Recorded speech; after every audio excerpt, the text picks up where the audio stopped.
Le Nigeria vient de faire une annonce qui a secoué le monde de l'énergie, l'extension de la raffinerie Dangote. Déjà titanesque, elle va devenir, après travaux, la plus grande raffinerie de pétrole de toute la planète. Sa capacité va passer de 650 000 barils par jour à 1 400 000 barils quotidiens. Pour la première fois de son histoire, le pétrole africain sera raffiné, transformé et valorisé sur le sol africain, brisant le schéma historique où l'Afrique exportait sa matière première à bas prix pour ensuite racheter, avec une décote colossale, l'essence, le diesel, le kérosène et autres produits finis à des tarifs exorbitants. Ce n'est pas uniquement une prouesse industrielle, c'est un acte de souveraineté, de révolte contre l'ordre établi. Le Nigeria, locomotive démographique et économique du continent, s'apprête à ouvrir une ère nouvelle. Création d'emplois, croissance, indépendance énergétique. C'est la promesse d'une transformation radicale du tissu économique. Le rêve longtemps étouffé par la dépendance au marché extérieur qui commence à se matérialiser. Pour illustrer le poids de cet événement, prenons l'exemple de l'Inde, qui a longtemps été dépendante de l'importation de produits pétroliers raffinés. Lorsqu'elle a investi massivement dans ses propres raffineries, comme celle de Jamnagar, elle a pu non seulement répondre à ses besoins internes, mais aussi devenir exportatrice nette de carburant, pesant dans les négociations internationales.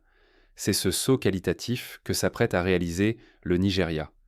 Mais à peine cette annonce a-t-elle fait le tour du monde que Donald Trump, l'ancien président américain, surgit. Il brandit la menace d'une intervention militaire américaine, accusant le Nigeria de commettre un génocide contre les chrétiens. Il ordonne à son département de la guerre de se préparer à agir, promet une attaque rapide, brutale et douce. Les réseaux sociaux s'enflamment, l'Afrique retient son souffle, et le monde des affaires, des diplomates aux investisseurs, scrute la situation avec inquiétude.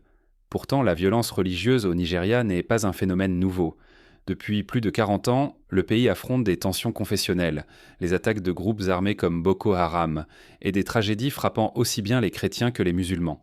Le chaos, la pauvreté, la corruption endémique ont longtemps servi de justification à l'indifférence, voire à la passivité internationale. Jamais jusque-là, Washington n'avait menacé d'intervenir de manière aussi brutale. Ce qui a changé, ce n'est pas la réalité du terrain, mais l'audace nigériane. En raffinant lui-même son pétrole, le Nigeria menace des intérêts colossaux, compagnies pétrolières occidentales, réseaux de distribution, acteurs de la finance internationale. Soudain, la question de la protection des chrétiens devient une urgence, alors que ce drame couvait depuis des décennies. Le timing intrigue, s'agit-il sincèrement de sauver des vies, ou plutôt de défendre un système mondial où l'Afrique reste dépendante, maintenue dans le rôle de fournisseur de matières premières? Pour mieux comprendre le contexte, il faut revenir sur des exemples historiques. Lors de la crise du canal de Suez en 1956, l'Égypte de Nasser a voulu nationaliser le canal pour que ses revenus profitent enfin au peuple égyptien. Les anciennes puissances coloniales, la France et le Royaume-Uni, ont alors organisé une intervention militaire, sous prétexte de préserver l'ordre et la sécurité. Résultat, le canal a été fermé, l'économie égyptienne asphyxiée et la souveraineté du pays remise en cause pendant plusieurs années. On retrouve le même schéma. Une tentative d'émancipation économique, une réaction brutale de l'Occident, une justification morale ou sécuritaire pour masquer les véritables intérêts en jeu. Derrière les discours humanitaires se dessine donc l'ombre de la logique ancienne de domination. Si l'on accepte l'idée que la sécurité d'une communauté religieuse justifie une intervention militaire, on ferme la porte à l'émancipation économique de tout un continent. L'Afrique risque d'être privée, une fois de plus, de sa chance historique de transformer et de maîtriser ses propres ressources. Ce qui se joue au Nigeria, ce n'est pas seulement la lutte contre la misère ou l'extrémisme. Il s'agit de dignité, de souveraineté, de l'avenir de l'Afrique. Si le Nigeria cède, le message sera limpide. Chaque tentative d'indépendance sera écrasée, sous couvert d'humanitaire. Mais si le Nigeria tient bon, il ouvre la voie à une renaissance industrielle, à une Afrique qui cesse de négocier sa place et la prend enfin. Les prochains mois seront décisifs. Qui contrôlera vraiment le destin du continent? Ces peuples ou ceux qui craignent de perdre leur emprise? Pour répondre à cette question, il faut remonter aux origines de la dépendance pétrolière africaine. Comment l'or noir nigérian est-il devenu une arme à double tranchant? Pourquoi, malgré des ressources colossales, l'Afrique reste-t-elle prisonnière de la pauvreté? C'est une question lancinante, au cœur de l'histoire du continent, et dont la réponse dérange encore aujourd'hui. Depuis la colonisation, le sous-sol africain regorge de pétrole, d'or, de cacao, de coton, d'uranium, de diamants. Mais ces trésors n'ont jamais profité à ceux qui y vivent. Prenons l'exemple du Ghana, premier producteur mondial de cacao. Pendant des décennies, le pays exportait ses fèves à bas prix, avant de racheter du chocolat transformé en Europe à des tarifs inaccessibles pour la majorité de sa population. Même logique pour le Niger, qui exporte son uranium mais n'a jamais pu en tirer une industrie locale durable. Ce modèle colonial d'extraction et d'exportation brute s'est perpétué après les indépendances. Les puissances européennes, américaines et asiatiques détenaient la technologie, les usines, les réseaux commerciaux. L'Afrique, elle, restait cantonnée au rôle de fournisseur. Les emplois, la valeur ajoutée, l'innovation partaient en tailleur. Résultat, une économie bloquée, des millions de jeunes privés d'avenir, une pauvreté qui s'incruste malgré l'abondance. Aujourd'hui, ce modèle vacille. Pour la première fois, le Nigeria défie l'ordre établi avec la création de la plus grande raffinerie du monde.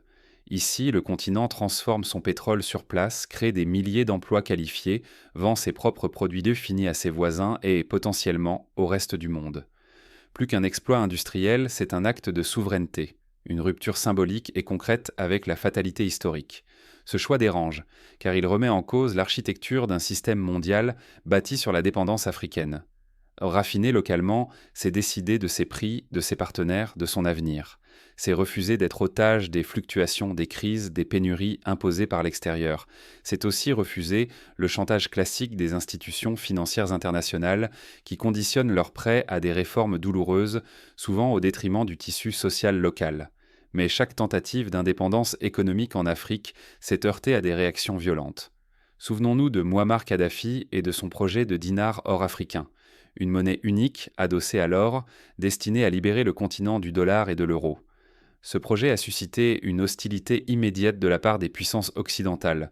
À la même époque, Saddam Hussein tente de vendre son pétrole en euros au lieu de dollars, défiant ainsi le système mondial du pétrodollar.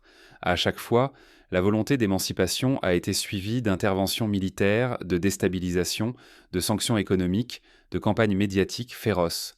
Ces précédents ne sont pas de simples anecdotes. Ils révèlent une mécanique toujours à l'œuvre. Toute tentative de briser le cycle de dépendance attire des représailles féroces. Comprendre cette histoire, c'est saisir les enjeux actuels et éviter de retomber dans les mêmes pièges. C'est aussi comprendre pourquoi, malgré des richesses naturelles exceptionnelles, l'Afrique n'a pas encore accédé à une prospérité partagée et durable. Aujourd'hui, ce qui se joue au Nigeria concerne l'avenir de tout un continent. L'Afrique peut-elle enfin garder le contrôle de ses richesses, créer ses propres chaînes de valeur, sortir de la pauvreté chronique? Ou restera-t-elle enfermée dans le rôle de fournisseur d'autrui, privée de développement et d'espoir? Mais cette quête de souveraineté n'est pas sans provoquer des résistances. Pour certains acteurs extérieurs, l'indépendance industrielle africaine met en danger des intérêts économiques et géopolitiques majeurs. Pour mesurer la portée de ce phénomène, prenons l'exemple du Brésil qui, dans les années 2000, a développé son industrie agroalimentaire et aéronautique. Il est devenu un concurrent direct de firmes occidentales, subissant alors des pressions commerciales, des campagnes médiatiques et parfois des sanctions déguisées. L'Afrique, en s'industrialisation, court le même risque. La violence religieuse au Nigeria fait les gros titres, mais les chiffres racontent-ils vraiment la même histoire que celle martelée par Donald Trump ? À première vue, le récit dominant en Occident semble clair. Des musulmans persécutant des chrétiens, ce qui justifie des appels à l'intervention militaire et à l'imposition de sanctions. Pourtant, si l'on examine les données recueillies par le juriste nigérian Bulama Bukati, le tableau devient bien plus complexe. Boko Haram a attaqué environ 83 églises, mais aussi 72 mosquées. Le nombre de victimes musulmanes est même supérieur à celui des victimes chrétiennes. Plus de 2000 musulmans ont été tués dans ces violences, contre près de 1500 chrétiens. Boko Haram ne fait pas de distinction. Il sème la terreur dans les marchés, les villages, les lieux de culte, sans considération pour la religion des victimes. À titre de comparaison, lors de la guerre civile algérienne dans les années 90, les groupes armés ne faisaient pas non plus de distinction entre civils selon leur appartenance religieuse ou ethnique, cherchant avant tout à terroriser la population et à déstabiliser l'État. Pour Bukati, la réalité est implacable. Boko Haram est l'ennemi commun des musulmans et des chrétiens nigérians. Leur objectif n'est ni de défendre l'islam ni d'anéantir le christianisme, mais de contrôler et de déstabiliser toute la société. Pourtant, dans les médias occidentaux et dans la bouche de dirigeants comme Trump, ce conflit est réduit à une simple guerre de religion. Ce choix narratif n'est pas anodin. Il masque la complexité réelle du conflit. Pauvreté, compétition pour la terre et l'eau, tensions ethniques, impuissance de l'État, instrumentalisation de la religion par des groupes armés. En simplifiant à l'extrême, les voix occidentales occultent les souffrances des musulmans victimes et transforment un drame local en prétexte moral pour s'ingérer dans un pays souverain. En ignorant les victimes musulmanes et en martelant la thèse du génocide chrétien, Trump et ses relais médiatiques exacerbent les divisions, dressant communauté contre communauté. Cette fracture ne profite qu'aux terroristes qui recrutent plus facilement dans une société déchirée par la méfiance. On a vu ce même mécanisme à l'œuvre lors du génocide rwandais. La manipulation des identités a permis de transformer une crise politique en tragédie humaine. Mais ce clivage religieux n'est pas qu'un outil de division interne. Il sert aussi des intérêts plus larges. En affaiblissant la cohésion nigériane, on ouvre la voie à l'ingérence, à l'exploitation des ressources et à la remise en cause de la souveraineté nationale. Pendant que les Nigérians se défient les uns des autres, d'autres, en coulisses, s'affairent à préserver le statu quo économique et géopolitique. Le péril est immense. Céder à la division, c'est risquer de perdre l'unité nationale, la maîtrise des ressources, la capacité d'offrir à la population une prospérité réelle. Mais refuser ce récit imposé, choisir l'unité, surmonter les fractures, c'est ouvrir la voie à la renaissance et à la souveraineté. L'histoire nous enseigne qu'aucun pays n'a pu se développer durablement dans la division et la guerre civile. Derrière le bruit médiatique et les discours alarmistes se joue une bataille silencieuse, celle du contrôle des richesses, de l'industrialisation et de la possibilité, enfin pour l'Afrique, d'écrire sa propre histoire. Prenons l'exemple de la Corée du Sud, qui, dans les années 50, était un pays ravagé par la guerre, dépendant de l'aide étrangère, fracturé entre idéologies ennemies. Ce n'est qu'en retrouvant une unité nationale et en refusant la division imposée de l'extérieur que le pays a pu bâtir une économie puissante et autonome. Pourquoi ce récit prend-il autant d'importance au moment précis où le Nigeria tente de s'émanciper économiquement ? Tout converge vers un point de rupture incarné par la naissance de la plus grande raffinerie du monde sur le sol africain. Libye, Irak, Afghanistan. Chaque fois qu'un pays tente de récupérer le contrôle de ses ressources, l'argument de l'urgence humanitaire jaillit. Mais sous ce récit, une mécanique implacable. Intervention rime avec perte de souveraineté, chaos et violence durable. Prenons la Libye de Kadhafi. On promettait la démocratie, la protection des civils. Résultat, l'État s'est effondré, les milices se sont affrontées, la population a payé un tribut incommensurable. Même schéma en Irak. Saddam Hussein présenté comme le mal absolu, intervention justifiée par la morale. Aujourd'hui, le pays est morcelé, instable, des millions d'Irakiens vivent dans la peur et la précarité. En Afghanistan, après 20 années de guerre et de milliards de dollars engloutis, les talibans sont revenus au pouvoir et la société est anéantie. À chaque épisode, la même illusion. On proclame vouloir sauver, mais on détruit l'autonomie. On promet la paix, on laisse la guerre. Les pays envahis ne retrouvent pas la maîtrise de leur destin. Ils s'enfoncent dans la dépendance, parfois pour plusieurs générations. L'exemple du Venezuela, lui aussi frappé par des sanctions et des tentatives de déstabilisation après avoir voulu contrôler ses ressources pétrolières, est également éclairant. Face à ce bilan, l'Afrique tente aujourd'hui autre chose. Depuis 2 ans, le Burkina Faso, le Mali et le Niger ont chassé les troupes étrangères et bravé le diktat des grandes puissances. Ces États revendiquent le non-alignement, cherchent à restaurer une souveraineté confisquée depuis la colonisation. Leurs dirigeants, souvent très jeunes, définissent publiquement les pressions extérieures, même sous sanctions ou menaces économiques. Au Mali, la diversification des partenariats sécuritaires, notamment avec la Russie, illustre une volonté de ne plus dépendre d'un seul pôle d'influence. Ibrahim Traoré, à la tête du Burkina Faso, n'a pas encore 40 ans. Il incarne cette génération qui croit possible une Afrique souveraine, quitte à affronter l'isolement, les menaces, les attaques terroristes pilotées de l'extérieur. Mais il persiste, prouvant que l'indépendance n'est plus un rêve naïf, mais un chemin dangereux, pourtant réel. Cette détermination inspire aussi d'autres leaders du continent qui commencent à affirmer leur voix sur la scène internationale. Le Nigeria, géant démographique et économique, se tient au bord d'un choix décisif. Il possède des moyens incomparables pour transformer l'essai. Industrialiser, créer des millions d'emplois, peser sur la scène mondiale. Mais le risque est vertigineux. Un échec entraînerait non seulement la marginalisation du Nigeria, mais refroidirait les espoirs de tout un continent. Un faux pas, et c'est l'Afrique qui pourrait voir la porte de l'autonomie se refermer pour encore plusieurs décennies. Reste une question brûlante, l'Afrique peut-elle inventer sa propre recette pour résister à la pression extérieure et bâtir enfin une prospérité durable sur son sol? Mais pourquoi chaque avancée africaine suscite-t-elle tant de résistance extérieure? Et comment le Nigeria se retrouve-t-il au cœur d'une bataille qui dépasse de loin ses frontières?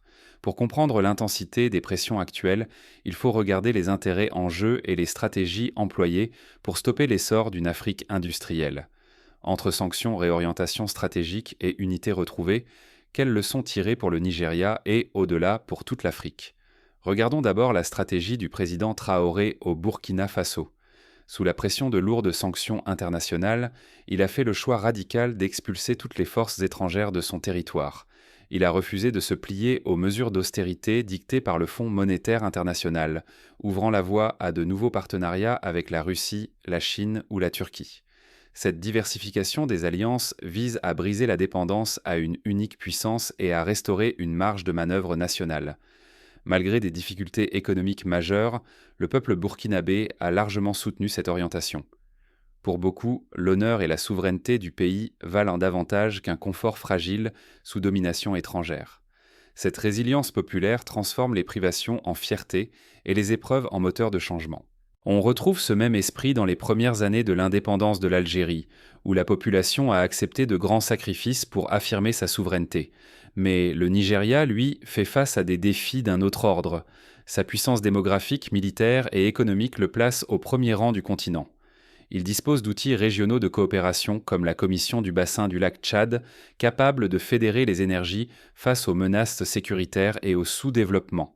Il peut également s'appuyer sur la Communauté économique des États de l'Afrique de l'Ouest, CEDEAO, pour bâtir des chaînes de valeur régionales. Cependant, le danger le plus insidieux n'est pas toujours l'ennemi extérieur, mais la division interne. Depuis des décennies, certains groupes alimentent, voire exploitent, les fractures religieuses et ethniques. L'exemple du Burkina Faso l'illustre. Il faut résister aux récits importés qui brouillent la réalité et divisent le peuple.